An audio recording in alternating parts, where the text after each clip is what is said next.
All right, we are live. Welcome to the Find Your Gold live podcast. I believe this is episode 3. I am here with Roberto Gonzalez with Wash Broz here in McKinney, Texas. And Roberto, I want to just thank you first off for being on and taking time. And tell me, how are you finding your gold? You know, a big part of that's the name of this podcast is Find Your Gold. I found my gold, at least in one way, through poop scooping, and other ways through lawn mowing. But tell us, how have you found your gold, and what are you doing? What are you doing, and what are you passionate about? Man, first, thank you. Thank you for having me. Yeah, I feel very blessed and honored to be here. And how did I find my gold? It's funny, man, because we found our gold in trash. Much like you and poop, we found it in trash. Back in 2020, my brother and I started our company. We needed some money to pay for college. My mom lost her job, and man, we just had nothing to do. There was no jobs anywhere. Restaurants were shut down. So I called my high school coach, who was always kind of a mentor for me. And I told him, I was like, hey, coach, do you have anywhere that I can coach or make some money? I really want to go to school next year. And he said, Roberto, no, but I know one of your teammates back in the day was pressure washing trash cans. You and your brother should try it. Okay. My brother was sitting right next to me, and I told him, hey, bro, Coach Eldon just told me that we should pressure wash trash cans to make some money. You want to do it? He said, I'm down. So we were told our parents, and we're blessed with parents that supported us. My dad bought us a little pressure washer from Home Depot, those that you plug into a wall.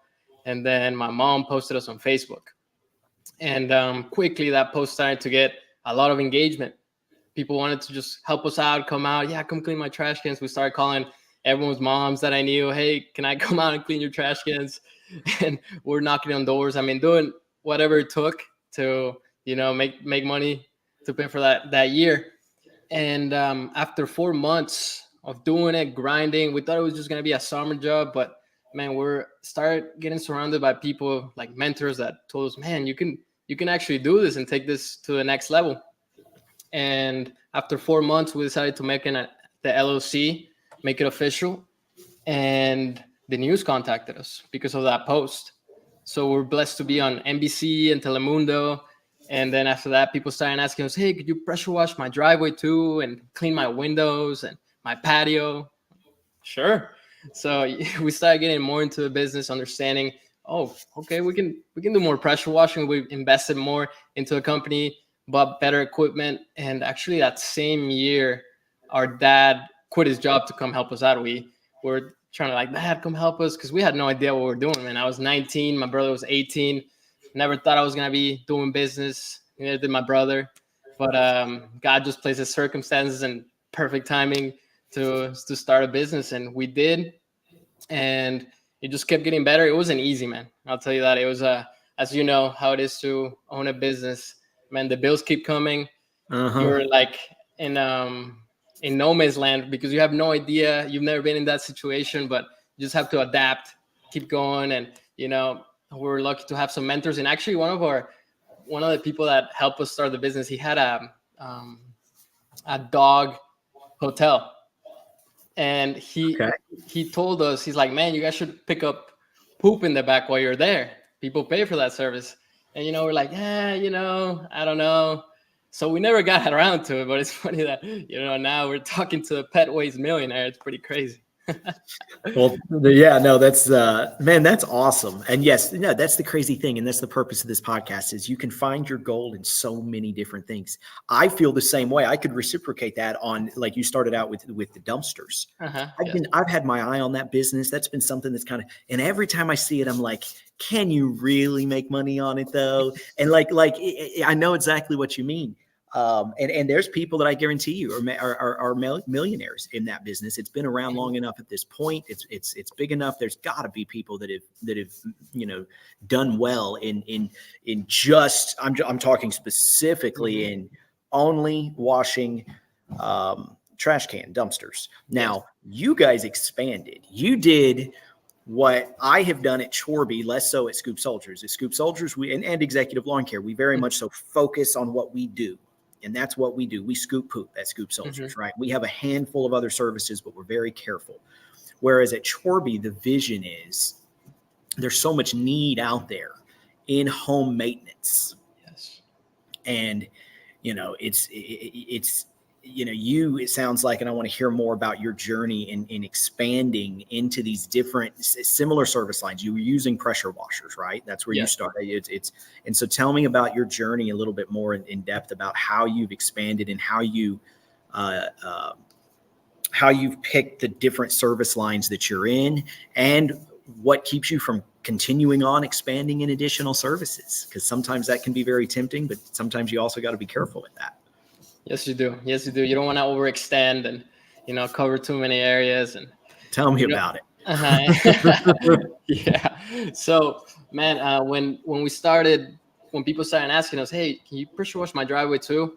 We're still using that same machine, and we quickly realized that, man, this is not gonna work out. It broke, and when I bought another one, we bought kind of the same machine. We're like, no, this is not good. So we started doing a little bit more research into, okay, how do we pressure wash a driveway quicker? We got a surface cleaner. Oh, we need this kind of machine with this gallons a minute, with this tips. So started, slowly getting better, getting more into it. And we realized that, man, pressure washing is adjacent to what we do. We might as well clean their trash cans, clean their driveway and their patio as well. So, we started advertising to our same clients, like, hey, we now do pressure washing. And then one client asked us, he's like, hey, you guys should do window cleaning too. You guys clean, and you guys clean trash cans, clean driveways. I mean, you guys can clean windows too. I'll teach you. He never taught us, but he gave us the idea. So we started cleaning windows as well. And then after that, we also expanded to pressure washing fences, because, you can pressure wash the fence and then you stain it after. And we're like, oh man, we might as well stain them too.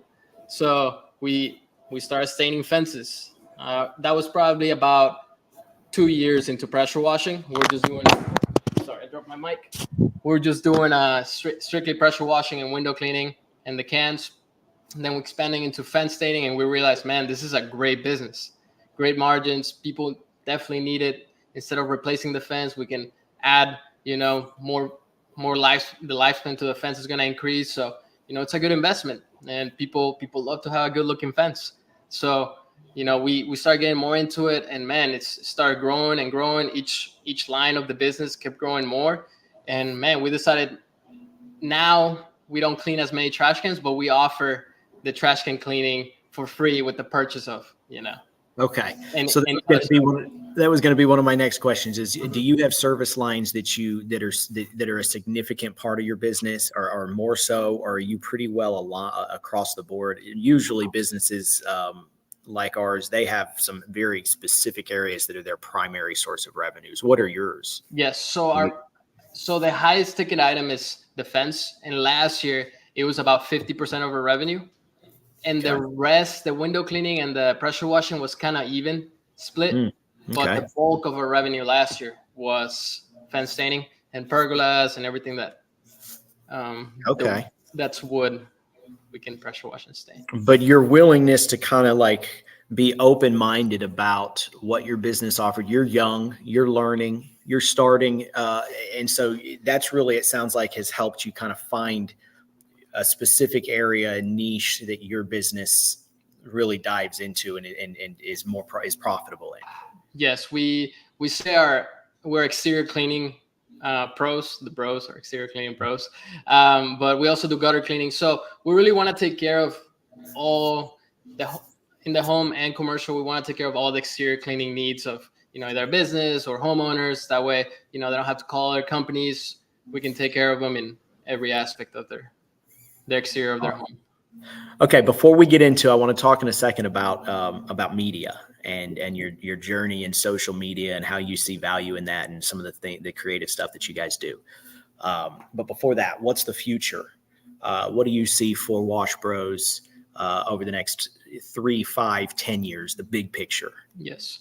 So the goal has always been to inspire other young people to become entrepreneurs. We believe that entrepreneurship, it's the avenue to expand yourself, grow as a person in every way. I mean, to be an entrepreneur, you have to be spiritually strong, mentally, physically. You got to work all aspects of your life, because at the end of the day, it's like being a top athlete. You have to be the mindset, everything about being an entrepreneur is next level. So if we can get other young people to in the future own a Wash Broz franchise, we want to get into franchising instead of going in debt and their parents taking out a loan for college. They can have a cash flow in business that's going to teach them so many lessons, man. Marketing, sales, how to talk to people. I mean, it's the whole package, I believe, that entrepreneurship gives you. And that's been the most beautiful part about the journey, is the person that you become on the process. And if we can give that to other people, other families, how it changed my family's life situation, to others that, Latinos, whoever it is, man, they can make it, and they can make it happen. And we want to give that opportunity and franchise and build a national brand. That's the big picture. Yeah, no, I can totally relate. Entrepreneurship challenges people in all the right ways. And I believe that the more you can create entrepreneurship and the entrepreneurship mindset, even in everything we do, but everything people do, I think that entrepreneurship and the mindset of entrepreneurship can have incredible impacts. And I know that because it's had incredible impacts on me in my life. And it also constantly challenges me. Case in point, the Find Your Gold Live podcast. Here it is. But no, man, that's awesome. Okay. So jumping onto something different for a second. Talk to me about media and some of the creative stuff that you guys have done, and your outlook on what y'all are doing for Wash Broz, but for yourself, and just in media and getting your brand out there and building your business. Tell me about your approach and how you think of that. And Man, I mean, huge shout out to my mom. She's been a cornerstone for us in the social media aspect. I mean, if you check us out, all the videos, the creatives, we kind of bounce ideas from each other, but man, she's incredible. The goal is to, get to homeowners and specifically, moms or whoever we target in the social media.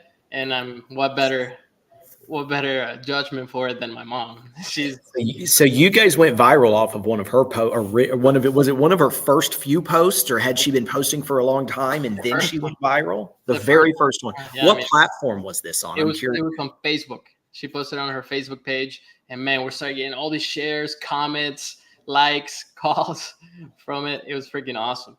That is awesome. And how long would you say that lasted? The viral aspect? It was probably about four months.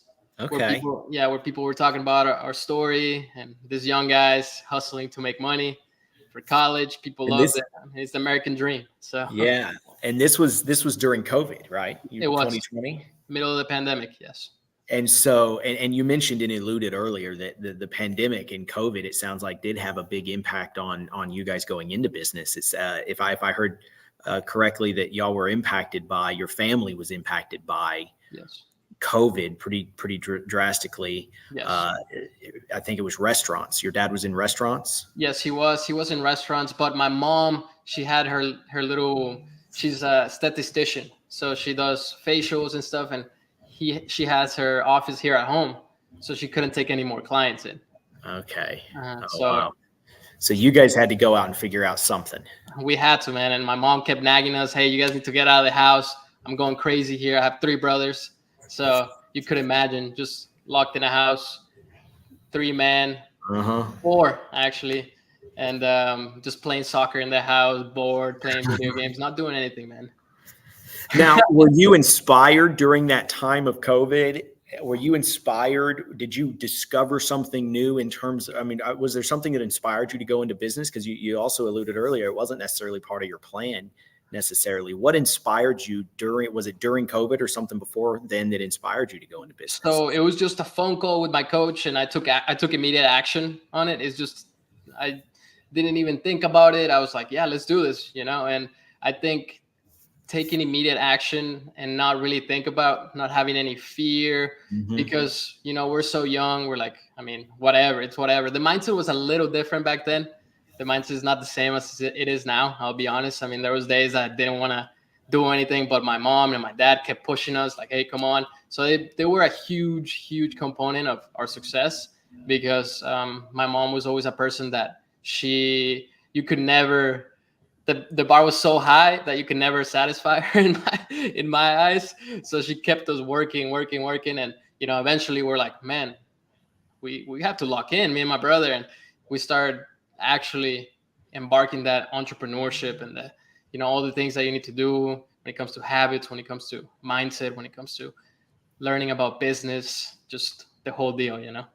Right. Mm-hmm. So when it comes to y'all's media, you mentioned your mom really is like the foundation of that. She started off on that initial post, went viral.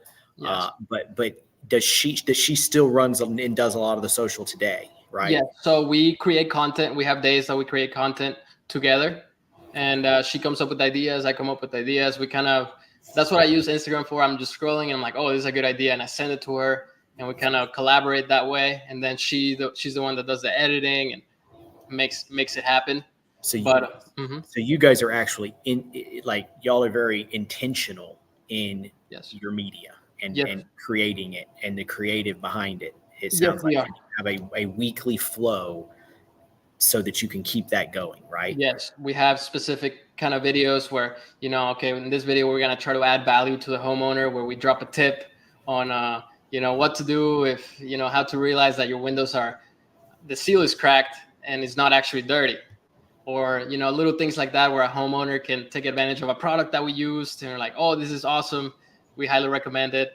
Or we go into, more sales, more marketing as a specific service, some before and after pictures, or those fast videos. I don't know if you ever seen those time-lapse videos of pressure washing that are really satisfying. People love those. So doing a little story while it's going on about the client, how we did what we did, and just we are pretty intentional with the type of content that we put out, just so it gets to the right person. And sometimes we throw in, one of our main things that I want to build in my brand, it's faith. I'm big faith driven. I mean, we wouldn't be where we're at if it wasn't for God. So, plugging him in there and, sharing that positive message, that way people can, look forward to our post, man. And that's awesome. So faith is a huge part. And I read that in your bio. Yes. Tell me more about that. Tell me about what your journey as a young person to faith. Is that something that happened at a really, really young age or more recent?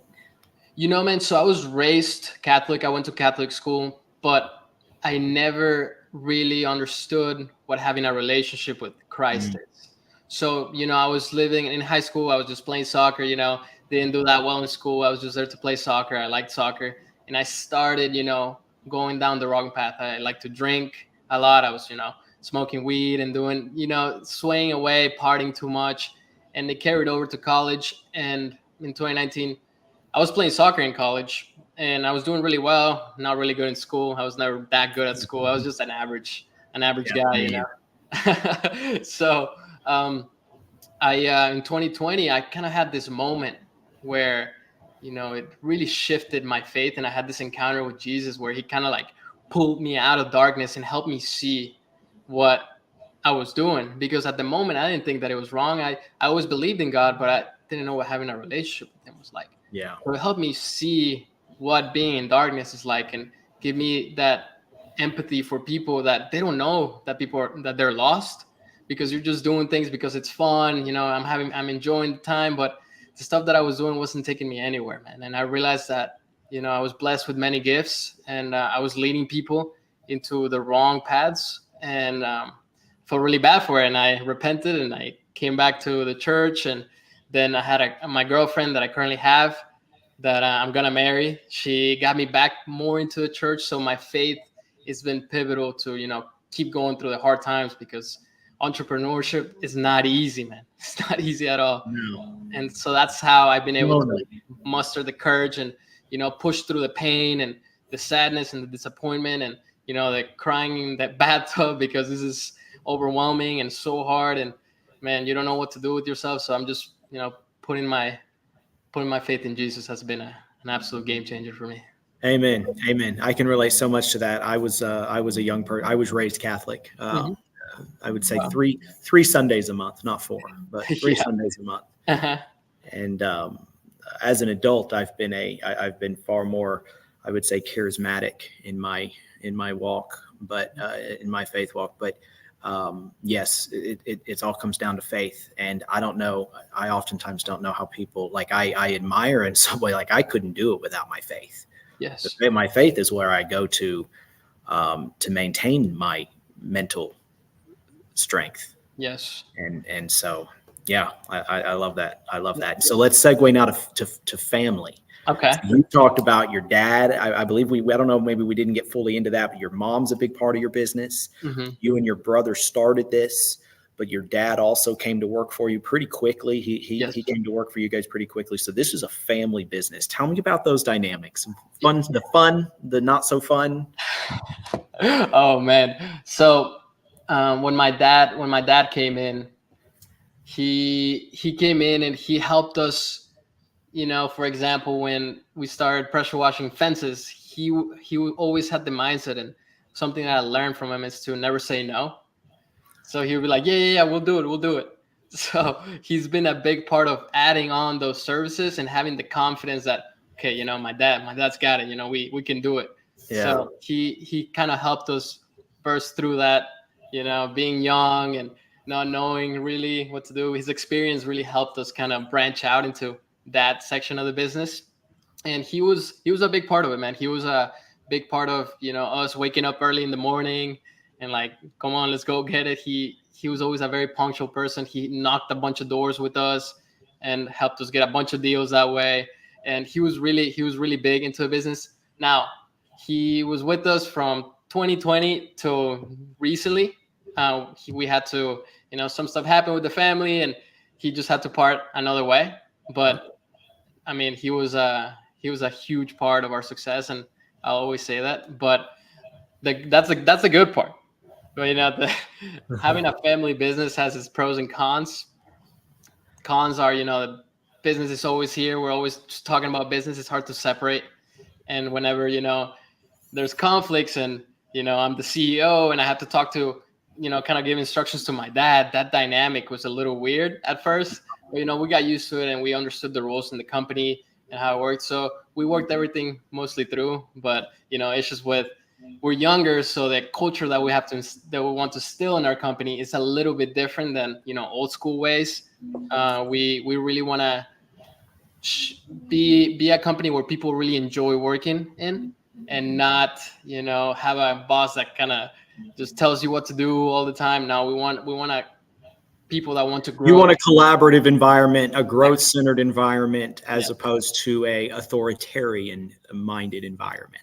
You nailed it, man. Exactly. And younger people appreciate that more, and I appreciate a path to grow, and that's what we want to give our guys in our company. Yeah. But yeah, I mean, working with my brother, as brothers, it makes you a little more mad than any other person. So, but we've been able to work on the relationship. It's gotten way better than it was before. I mean, I used to get so mad at my brother when we started. We had this 2009 Honda Odyssey, no AC on it. It was running from 7 a.m. to 7 p.m. and he would piss me off, and I'll start screaming at him. But I realized that that's not good. So I learned to manage my anger, get better at it, worked on it.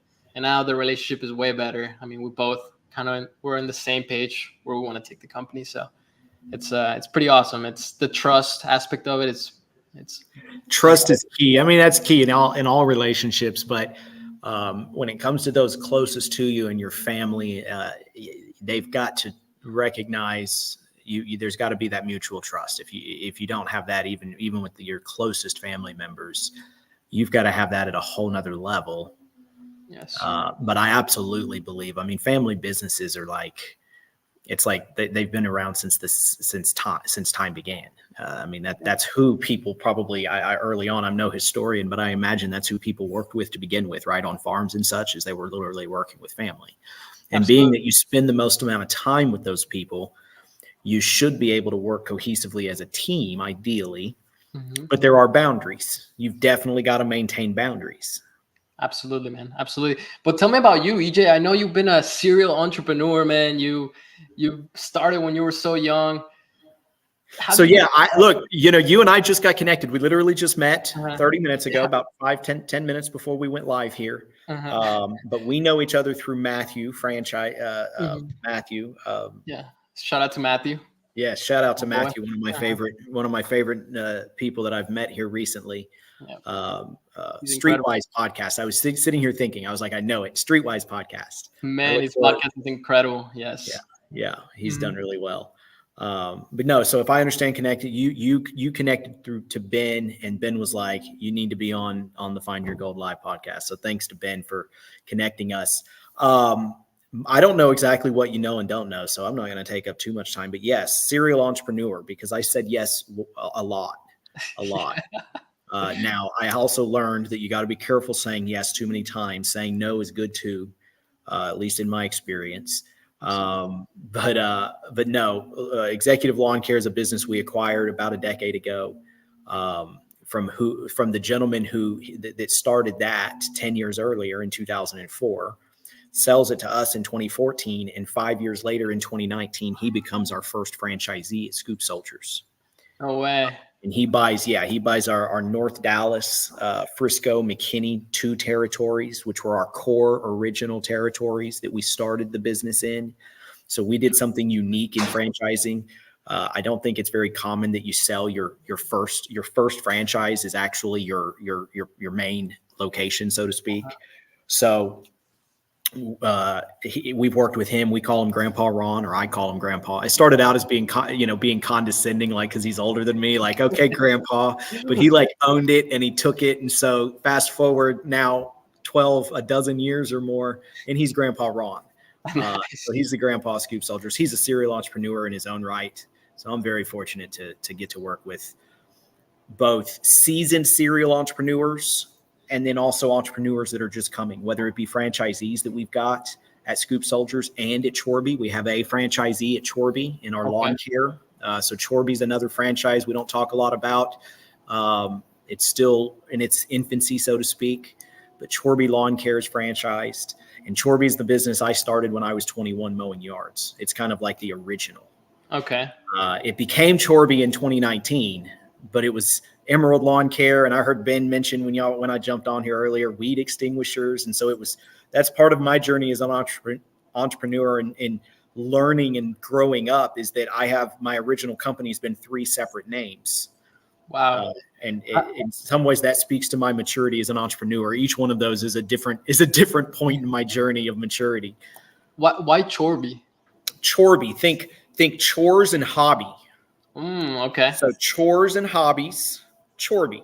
Okay. So when we became weed extinguishers, we were only weed extinguishers for 3 years. And so Josh, my business partner, and I have a business partner and co-founder with Scoop Soldiers that later became a partner in what is today Chorby. And he knew me well.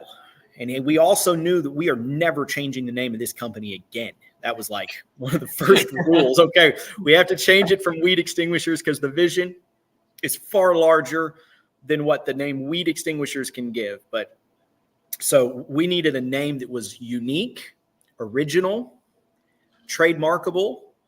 Trademarkable was key. And that was going to be able to speak to a lot of different things.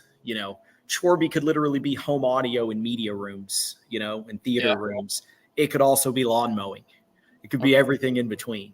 And that's what we wanted in a name. And so Chorby was a collaborative concept. Once we decided weed extinguishers wasn't going to serve us in 2018, we as a team came up with a list of about 50 to 75 names. Wow. And ultimately my business partner who had come up with about 20 of those, Chorby was one of them. And so he gets a mark on the board for getting the name Chorby. Mark on the board's a little inside joke we've always had. Which one of us is right? It's about which one of us is right. It's very childish. But when he's right, he gets a mark on the board. And when I'm right, I get a mark on the board. Oh, man. I need me a whiteboard for that. That's exactly what it started out as in our early days in 2011. It started out as a whiteboard. And it was a whiteboard. There were half of it was sales. We were literally counting off our mowing clients as we were selling mowing clients. Yes. But the other half of it was which one of us was right throughout the day. Each time one of us was right, because we always had, it's just like you probably had with your brother, back and forth banter. Is really what it evolved into. Yeah. Yes. Actually, I had to be at a job site because we're trying to hire more people. We're setting up another truck right now, and as you know, finding good people is hard. Mm-hmm. So we're going through a lot of people, and getting them in and firing them really fast just because they just don't fit our company and the way we want to run our company and our core values. But I had to be at a job site with my brother because we couldn't handle it. We had to split crews, and a guy didn't come, and you know how it gets. So I was there, and, we're always competing on who cleans more windows, man. And I always tell him, I'm cooking you, bro. Come on. So the competition aspect has always been there. Yeah. In all my brothers, because we're all athletes, and it's just did y'all all play soccer? No. So me and the co-founder Marcelo, he played soccer too.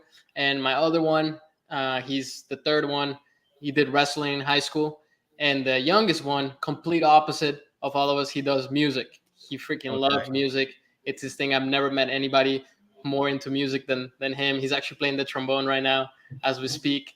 So he loves it, and he loves it. But awesome. But yeah, the competitiveness, it's always been here in our family. Do you think that was that was developed further with your love of soccer? I know that you've mentioned soccer numerous times. Mm-hmm. Did you play that like all throughout school? Man, my whole dream was to become a professional soccer player. That's all I did. I grew up. I wanted to play, and while I was doing the business, I was still pursuing that dream.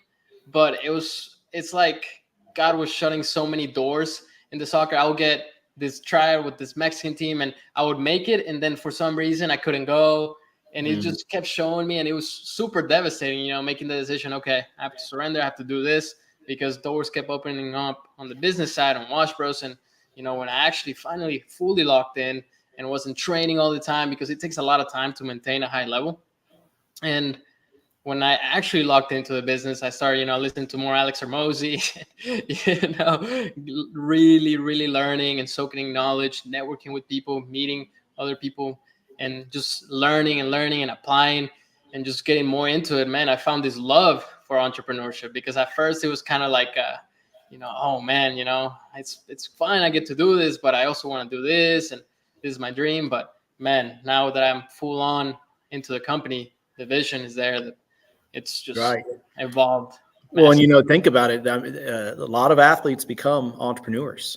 Yes. A lot of athletes become franchisees in a lot of ways, because they want that. They want that mentorship. They want to do it on their own. They want to have the ownership and the equity in the business, but they also want to have the success rate, and they want to have a mentor that's been there and done that, which is a big part of the beauty in franchising. And so I segue to franchising. You mentioned, so one of your goals is to be a franchisor, to franchise the business. Talk about that, or ask any questions, either one. Let's talk franchising. Yeah, let's talk franchising, man. Well, it's this was my mom told us since the beginning, man, you guys can franchise this. And we're like, nah, what are you talking about? That's crazy. But as we got more into it and building the brand and looking at other brands around, like, man, we can separate ourselves from other people with our story, with the way we create content in social media, and how we want to do business with people. Yeah. And it's been always there, and for like 2 years we've been pursuing it, and we'll be like, okay, we're actually gonna do this. We're gonna franchise. What do we need to do to franchise? And I want to learn a little bit from you, because you franchise one business. I'm here. Let's talk. Let's talk. I can at least tell you how to franchise a business. I've done that twice. Yes. We're still a small franchise, so there's a lot of things I still have to learn in the franchising world. But yeah, I can talk a lot. What go to town? What questions? Where do we start? I saw that you have franchises kind of all over the United States, man. You have one up there in the corner of the U.S. in Florida. You're everywhere in Scoop Soldiers. So yeah, I think we've got 14 franchisees at Scoop Soldiers, but they're operating combined like 96 territories. So we've got almost 100%, not 100%, but almost 100% of our franchisees are multi-unit operators. Okay. They own more than one unit, or they own a lot of different units. In some cases, they own more than one state. Okay. And that's been for pet waste removal. I wouldn't necessarily say that is an automatic must do for all different businesses. Gotcha. Or franchise businesses. But yes, we're all over at Scoop Soldiers with franchising, with our franchise model. And why did you go into franchising? Great question. We were not immediately interested. You know, you're 3-4 years in. When we were 4 years into our business, we were not interested in franchising. In our opinion, we were looking at that saying, why would we give up these sales? Like, oh my gosh, like why would we do that? That was one way we were looking at it. Then we were also looking at, you know, at the time, a big competitor, Pet Butler, was selling franchises, and they still sell franchises. They're still a competitor in some ways, a friendly competitor. Yeah. But like they're selling, you know, it's $30,000 or $35,000 or $40,000 franchise fee for a territory, and we're like, well, why would we do that? You know, why would anybody do that? And that was our mindset. And as we grew, fast forward 5 years, that was 2014, 10 years ago. As we grew, fast forward 3, 4, 5 years later, we began realizing that we didn't have the resources by ourselves to grow nationally in a short period of time. We didn't have the resources to go into 30 markets in 5 years. We had gone into 12 markets in 5 years or so, but we weren't we were running thin, running low. Okay. And my business partner, who was in charge of Scoop Soldiers, he was the CEO of Scoop Soldiers, Josh. He started looking at it because we had so many trucks, and in the poop business, you've got to get for like every $150,000 in annual revenue that you create in business, which is about 100, 120, 150 customers. You've got to get a new truck. You've got to have a lot of trucks, in other words, yes, for the revenue you're producing. And so that was a challenge, growing nationally, which we weren't done growing. Like, in our opinion, it was like, why would we ever stop once we get a rhythm going? Yes. And so franchising was the key. He read a book called Franchise Your Business. And the book just made a lot of sense in terms of the multiplying effect. Franchising is like compound interest for entrepreneurship. I've never said those words, but that's one way I'd put it. Okay. It's like compound interest for entrepreneurship and businesses. If it's done right, it's mutually beneficial for all parties. The franchisee wins because they're an aspiring entrepreneur and they've bought into a system that works for them, that fits the needs that they're looking for. They would never necessarily start a business all by themselves. There's things about that they don't like. It fits the franchisor in the sense that the franchisor is getting value for his brand and building his brand, and as good operators, good people doing the work in local communities.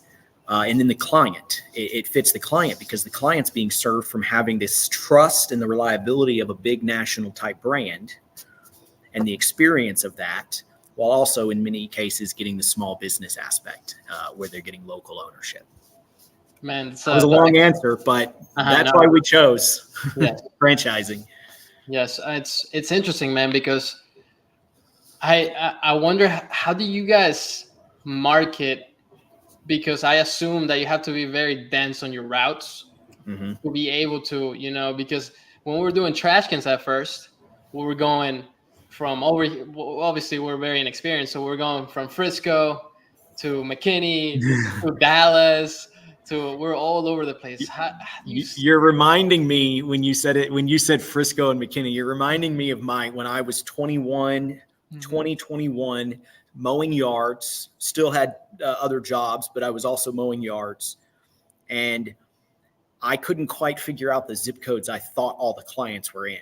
And so between West Plano, so you live here in North Dallas. So between West Plano, which is really kind of what I liked. I was from Allen, so I knew Allen. Okay. One suburb. And then next door to that's Plano, much bigger suburb, for those that aren't or listening that aren't from this area. And I was like on the far west side of that. That's where I wanted to live. But then I knew people way north of this area. And so I'm taking customers everywhere. And I learned very quickly that it doesn't work. You can't do that. Yep. In most business models, including lawn mowing, I'm certain in the businesses you're in the service lines you're in. The interesting thing with poop scooping is that we have experienced and personally done the opposite. And we have found that the opposite for us tends to work. Now, that doesn't always work in pet waste removal. Waste removal, like the mowing business, if you can build density from early on, especially if you're starting and it's a side hustle, for example. If it's a side hustle, don't start broadly. Start very, very tight, 1, 2, 5 zip codes. At the same time, if you're going big, if your goal is to have a lot of customers, serve a huge, and say you live in a big metro area, in our experience, serve that whole metro area, sooner the better. And it was very different. That was an interesting lesson for us because my mentor always taught lawn mowing, density, have a smaller area. And I learned that lesson when I was 21. So with pet waste removal, we had to almost relearn the lesson. Very cool. But I will say that that's not for everybody. It depends on the goals of the pet waste removal business in the case of pet waste removal. But for us, we hit a market. We're planting a long-term seed, right? So Phoenix, we went to Phoenix July 1st, 2017. That was a big market. And we went into all of Phoenix day one because we had one customer moving from Dallas to Phoenix. My business partner decided to say, well, I don't want to lose that customer. Let's drive to Phoenix. Wow. So he and I drove to Phoenix and set up shop out there, hired a guy out of the hotel we were staying in, gave the guy the keys to the truck and said, here's our 2 customers. Don't screw anything up. And I'm making it way simpler than it was. Yes, but, of course. He was driving all over, and then you build that density up over time. And so the bigger net you cast in pet waste removal in a lot of ways, it's a harder net to reel in if you have the resources to reel it in, but you get a bigger catch. I wouldn't recommend that in most cases, though. Okay. Yeah. Very cool, man. Very interesting. I also want to ask you, why should a business franchise or not franchise, man? As a franchisor, like why should you become a franchisor versus not? You mentioned it earlier, story. Mm-hmm. Your story makes a huge impact. If you listen to the industry, the seasoned industry executives in the franchise world, and that's one thing, by the way, that as an entrepreneur and somebody and an ambitious individual, the franchise industry, the franchise world opens up so many more opportunities. You've got to know that, knowing Matthew McReynolds. Yes. It opens up a whole nother world of expertise, totally separate from the poop scooping industry or the pressure washing business. It opens up a whole world of the franchising business. And that the key to why you would want to franchise, in my opinion, is having a story, an inspirational story that people can grab a hold of, because not everybody is a founder mindset. Not everybody is a true blood entrepreneur or even really wants to be but they want to own equity. They understand the concept of business and an ownership, equity, having an equity stake. And so that's what franchising does. And so as a franchisor, to be a franchisor, you've got to have that compelling story. But you've also got to have been there, done that. You've got to have experienced a lot. For us with pet waste removal, by the time we were franchising, we had been in 12 markets ourselves. It wasn't like we had opened one time 5 years ago and decided to duplicate that. We had opened like 12 times over the last 5, 7, 8 years. So we really knew what to do, what we were doing right, what we were doing wrong, and we're able to teach that. So can you really teach? The other piece is you got to have the resources to still grow. I mentioned earlier that we were going to find that the resources to grow on our own as a corporate model was going to be much harder, and that's true. But franchising is very expensive in its own right. And so you've got to have the resources, not just to be able to franchise and to do it right, to get your FDD done and that sort of thing. You've also got to have the resources after the fact to support your franchisees. To get your franchisees, you got to have the resources. Then you also have to have the resources to serve your franchisees and to make sure that their businesses and that their goals are being met to the extent that you as a franchisor are able to. It's on them to ensure their success. But you're there to help serve them. Very cool, man. Yeah, because I've seen as I start to learn more about that whole world that franchising is, as you mentioned, it's a whole separate business. I mean, it's completely different. The analogy of McDonald's, if you've ever watched The Founder, it gives a good analogy of it. Ray Kroc, who franchised McDonald's, was not in the hamburger business. He was in the business of helping people get into the hamburger business. Yes, that's a great analogy. Wow. And so that's a lot of what franchising is you're teaching you're teaching systems and processes and best practices. And again, you're telling people about hopefully you're telling people about hiccups and road bumps that their business could have way in advance, which is why franchise businesses tend to have a higher success rate. Yes. Yeah. I mean, that's what we're working on right now, getting those operating systems super dialed. And we know that we're not at the revenue threshold that we want to hit to franchise, but we want to start having these conversations, learning from experienced people like you that have done it and can kind of help us and guide on what to do and what not to do. I'll give you two recommendations on people to get in touch with or to connect with. If you're on LinkedIn and social media, look up SMB, Franchise Consulting. Uh-huh. They're the individuals who helped Chorby franchise back in 2021. SMB Franchise Consulting. Mm-hmm. They literally will help you with start to finish all the systems and processes. They'll also help you actually answer the question, is now the time to franchise your business? They'll help answer that question for you. Cool. They're not lawyers. You separate from that, you have to hire your lawyers later on through that journey, and they'll give you those recommendations. But the other person, of course, is Ben at White Picket Team. He's got a bright future in franchising and is doing a lot there. And of course, has done an enormous amount to help us. So stay in touch with him because he can definitely help connect you and kind of point you in the direction as you're getting prepared. And that is something that takes years in some ways to get prepared for. Yes. Franchising your business. Yes. It takes about a year once you pull the trigger. Like you can't pull the trigger and next month be franchising. It takes 10, if I remember correctly, 10 to 12 months. Okay. In that process. Yeah. I mean, at the end of the day, we want to give something to people that is worth owning, because if you're going to give out a business that it just doesn't feel right and doesn't align with who we are and, our integrity, and we want people to really enjoy as much as they can. It's an interesting dynamic. And that's the thing is, it's like, I make the mistake of calling it selling franchises, even though it's not that it's the most weird. It's the most unique. That's a better word. It's a very unique dynamic when you're quote unquote selling franchises, because you're partnering with these people. You're doing it. You're signing, in our case, you're signing a 10-year franchise agreement where we are going to be in partnership together for 10 years. So it's like, yeah, we're selling it, but people oftentimes are like, they don't realize that I'm not just going to it's not just a matter of you writing me a check. It's a matter of, are we a fit to work together? And are we going to, can I help you? And are we going to, or do you share our values? Are you a cultural fit? Exactly. It's a very unique situation as a franchisor. That dynamic between, yes, of course I want to grow my business, but I got to grow my business with the right people. Yes, that's awesome, man.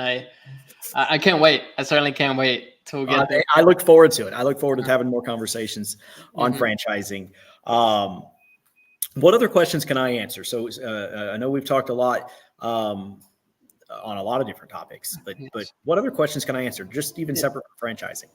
So who is your business partner? You talk about Josh. Yes. How do you meet him? So he's a mystery man. No, he is in some ways a mystery man. No, I met him through church, through ministry. Okay. And so Josh and I met. We both were. He's a little older than me. I want to point that out. He's well into his 40s. I'm not even 40 yet. No, we were in our early 20s. I was 21. I think he was 23. Okay. And we were searching.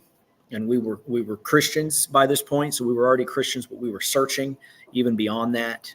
And we both joined an internship at a church, Covenant Church here in Carrollton, and McKinney. I think there's a McKinney campus still. But we were in Carrollton.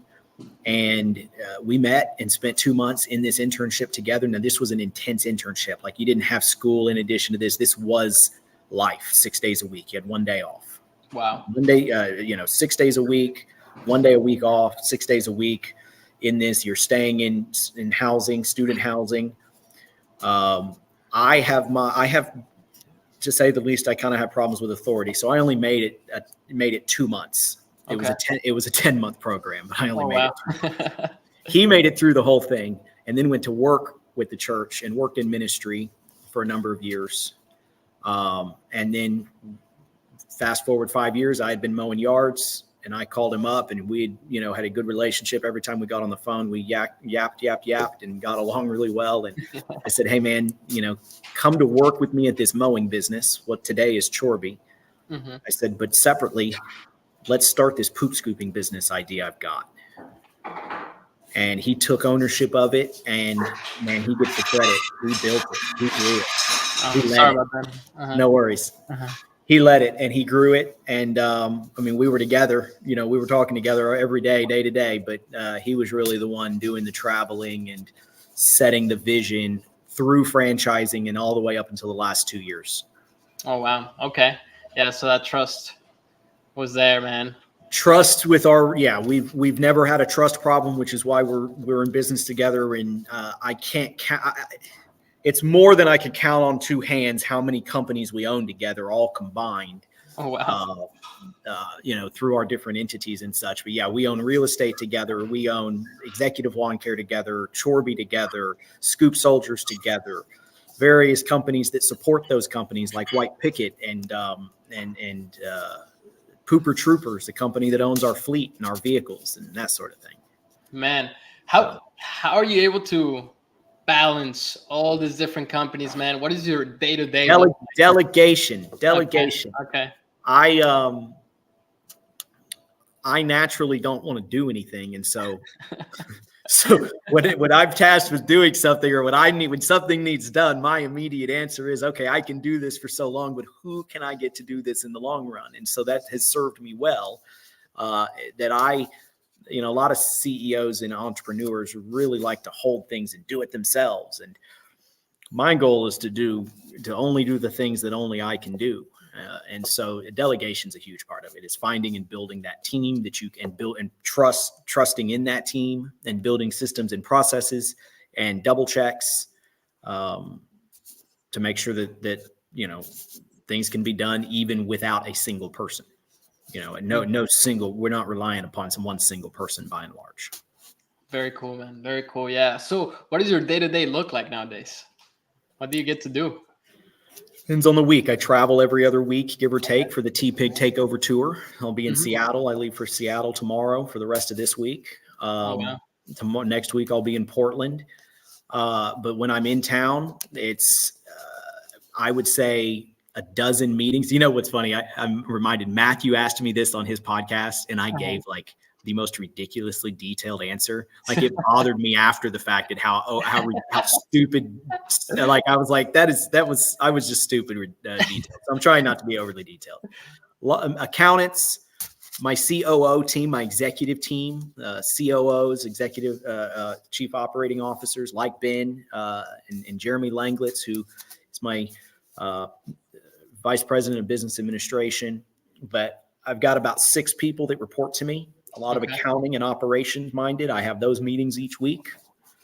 Outside of those and a handful of other meetings, it's managing through my email and, kind of dictating. I have a lot of control of my time. I'm fortunate to be able to do that.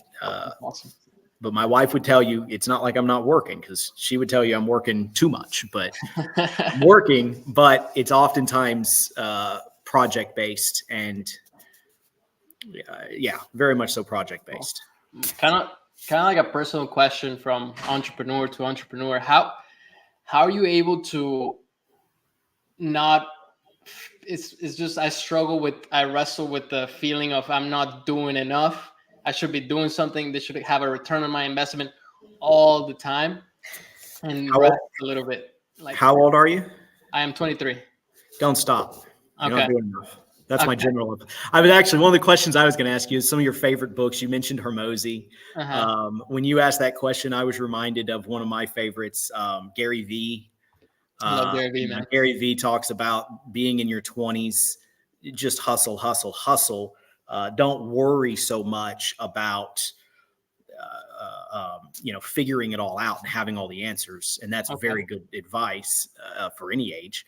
But hustle. He also talks a lot about your 20s. You should be hustling, not figuring out what you're going to do on Friday night, but figuring out like your hustle. Okay. So that's what I would say is when I was in my 20s, I felt the same way. First off, very much so. I don't feel that way at 39. And sometimes I miss that. In fact, Ben and I even talk about how I'm a little fat and lazy compared to what I maybe was. Figuratively, maybe a little literally, but figuratively mostly. But comfortable. You got to find that balance, and that's something that comes with some maturity. Okay. But when you're in your 20s, in my opinion, if you're really ambitious like I was, don't fully be. Keep your relationships healthy. I mean, obviously, your family relationships. You mentioned your girlfriend and that sort of thing. But now's the time to be putting the time in and building, laying that foundation to build that legacy. So if you can work 6 days a week, work 6 days a week. Yeah. Man, you're a man of faith.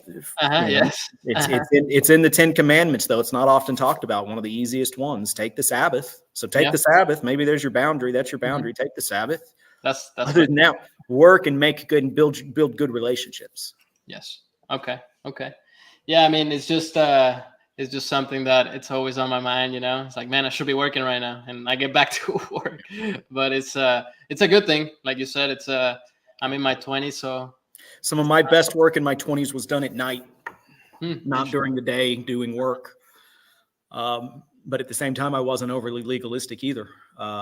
To be clear, I mean, I also part of why I wanted to be an entrepreneur in my 20s was so I didn't have to wake up and go to a job. So there were days where I didn't wake up. Business was handled, business was taken care of. Cool. But that was a lot of my motivation in my 20s. Less so now. I naturally wake up at 6 or 7 o'clock. It's kind of depressing. I miss sleeping in. But, yeah, I hear when you get older, man, you start sleeping. You just wake up. You wake up. There's positives and negatives to that. But cool, man. Yeah. But no, your books. Let me ask you this. This is one of my last questions, and we'll wrap up here. Yeah. But tell me about some of your favorites, some of what you're listening to, some of what you're reading, who you like. You mentioned Hormozy. You Gary Vee. I mentioned him. What are you liking? Man, probably one of the books that had the most impact in my life is How to Win Friends and Influence People. Man, that book I highly recommend it to anybody, even if you're not an entrepreneur. I mean, it's a key book. It should be in every high school in the world, frankly, let alone America. 100%. I mean, just taking 2-3 lessons from that book, and it can make you so much money. And also, I'm reading right now Think and Grow Rich. Amazing book. My first book that got me kind of set into that entrepreneurship was Rich Dad Poor Dad, a classic book. I read a book called God is My CEO. Great book. Just kind of applying those faith principles into the company and how other people did it, like Chick-fil-A, and how people stick to their belief system and they don't move. And some people might criticize you, but you stick to it. And podcast, man. I think I rarely listen to music. Every time that I'm driving to an appointment, to where I'm going, I'm listening to podcasts, man. Just constantly feeding my mind with positive things. I love Ed Milet, Bedros Keuilian. I don't know if you're familiar with that guy. He franchised Fit. What's his name? Bedros Keuilian. He's incredible. Franchise Fit Body Bootcamp. That's his franchise. Awesome. I listen to my boy Matthew, of course. Again, we're gonna shout him out. Streetwise podcast, and Patrick Bet-David. I listen to him a lot. Oh yeah, I like him. Love Patrick. I discovered him about a year ago. I like that he crosses. He's both cultural content, but also business content. Yes. I like Patrick Bet-David. Yes, I do. What about you, man? Tell me some books. Man, you hit some really, like, you hit two of like the all time granted, they're longer books and they're really old. Both of those, Dale Carnegie, How to Win Friends, as well as Think and Grow Rich. Those are both books that I think are almost 100 years old. And those are some of the best, most game-changing books out there. Entire genres have been built on those. Insane. So yeah, John Maxwell, huge for me. He was always huge for me. So anything John Maxwell. I like leadership-oriented books, the dry stuff, but I also like biographies. Oh, interesting. So I loved Elon Musk's biography recently, Walter Isaacson. I like Walter Isaacson as a biographer, anything he's done. Steve Jobs was another really good one by Walter Isaacson. I love biography. So the other two I'll throw out there as biographies were The Everything Store, which was Amazon's story up to 2012. And then the second follow-up was written in like 2022, which is called Amazon Unbound. Okay. And it talks about the journey of Amazon and how it became to be what it is, which has always fascinated me. Wow. Yeah. So you like, listening and learning about this massive successful people. I relate to that, man. It's just, I think success leaves clues and they're out there. So for anybody that's trying to get into entrepreneurship, buy a franchise, buy a future Wash Broz franchise, man, I think modeling what these guys are doing, it's key. And that's something that I inspired to do one day, I have little kids in my neighborhood that they started their painting curve business and I've always been coaching them. And that's awesome. I love doing that, man. And if, we can do that with Wash Broz and, in my life, that's something that I really admire about those guys, people like you, man, that are putting it in the map and truly want to inspire others. It's freaking incredible, man. Love it. Yeah, no, amen. And my background, I started in a multi-level called Amway, which was all about. Oh, you were in Amway. I was. I mean, and a lot of people have negative feelings about it. I never made a dime on it, but at the same time, I learned so much about business and mindset. And they kept saying, if you want to be successful, you got to have the right mindset. And when I was 19 years old, I just wanted to tell them to shut up with it because that's all they talk. Now I get it. But okay, let's land this real quick, Roberto. Let's finish up real quick. So tell us how people can contact you, how they can find you, where they go, as far as Wash Broz and yourself. Yeah. So washbroz.com. It's our website. You can find everything that we do, a little bit about our story. On Instagram, it's on the screen right there. Wash Broz _company on Facebook, Wash Broz TikTok, Wash Broz. We're in all platforms. And my personal Roberto Gonzalez, GTZ, and on Instagram and on Facebook, just Roberto Gonzalez, or LinkedIn. We're also on LinkedIn with Wash Broz. Just look up Wash Broz with a Z. Very important when you put a Z on there. And yeah, that's how people can find me. Awesome. Well, thanks, Roberto. I appreciate you being on. It's great to get to know you. I look forward to getting to know you a little bit more. And thank you for watching. This is the Find Your Gold Live podcast. You can find us, Pet Waste Millionaire, on all major platforms. If you're currently looking at a franchise opportunity, if you're currently looking at a pet waste removal business, reach out to me. I just want to talk to you, engage with us, follow our content. Some of it's entertaining and meant to be, some of it's meant to be inspirational, and some of it's meant to be educational. But reach out to us. We'd love to engage with you. And again, Roberto, thank you again for being on, sir. Thank you, EJ. Thank you. Thank you. It was a blessing. Absolutely. Make it a great day.